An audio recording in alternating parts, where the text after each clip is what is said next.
Salut à toi, bienvenue sur cette autre vidéo consacrée au béton. Aujourd'hui, nous allons parler des bétons, des différents essais effectués sur le béton, tant à l'état frais qu'à l'état durci. Je t'invite à bien t'installer et à rester jusqu'à la fin pour ne manquer aucun grand point concernant cette vidéo consacrée aux essais.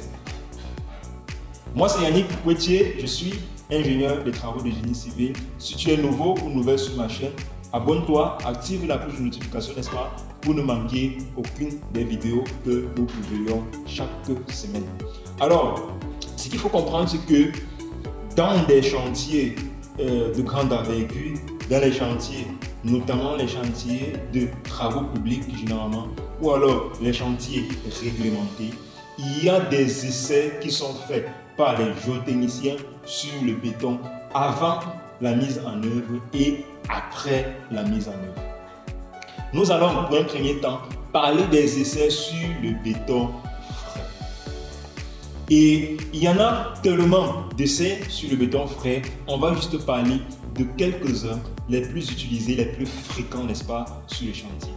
Alors, c'est parti pour le premier essai, les essais faits sur le béton frais. L'un des essais faits sur le béton frais est le slope test. Slope test ou essai d'affaissement au cône d'Abraham. C'est un essai qui est assez vulgaire sur le chantier. C'est quoi un essai? L'essai du slope test. L'essai du slope test, n'est-ce pas, est effectué pour permettre de déterminer, n'est-ce pas, l'ouvrabilité du béton. L'ouvrabilité du béton, la maniabilité du béton. Donc, on fait le slope test, n'est-ce pas, pour déterminer la fluidité du béton, n'est-ce pas, la fluidité du béton. Après le slope test, nous avons l'essai de teneur en air. Oui, c'est un essai qui permet de déterminer la quantité d'air qui constitue le béton. Alors, un béton qui a trop d'air n'est pas bon. Un béton qui a trop d'air, n'est-ce pas, réduit la résistance du béton. Donc, il y a l'essai de teneur en air. Je ferai une autre vidéo où je parlerai un peu plus en détail sur les essais en teneur en air et les essais sur le slope test ou bien le slope test qui est encore appelé l'essai d'affaissement au cône d'Abraham. Je ferai une vidéo où je parlerai de ces essais un peu plus en détail. Pour le moment, on va parler de l'essai de façon globale. Alors, après l'essai en teneur en air, nous avons l'essai de compacité. D'accord? L'essai de compacité. Un béton trop faible en compacité est mauvais, n'est-ce pas? Ça réduit la résistance du béton. Donc, ces trois grands essais, il y en a tellement, n'est-ce pas? Il y en a tellement et on va se limiter. Il y a les essais aussi des vides, n'est-ce pas? Donc, il y en a tellement. Et on va se limiter sur ça en ce qui concerne les essais sur le béton fluide, sur le béton frais. Maintenant, passons sur les essais sur le béton durci, sur le béton déjà dur. Alors, le premier essai qui est le plus en plus pratiqué sur le béton durci est l'essai de compression.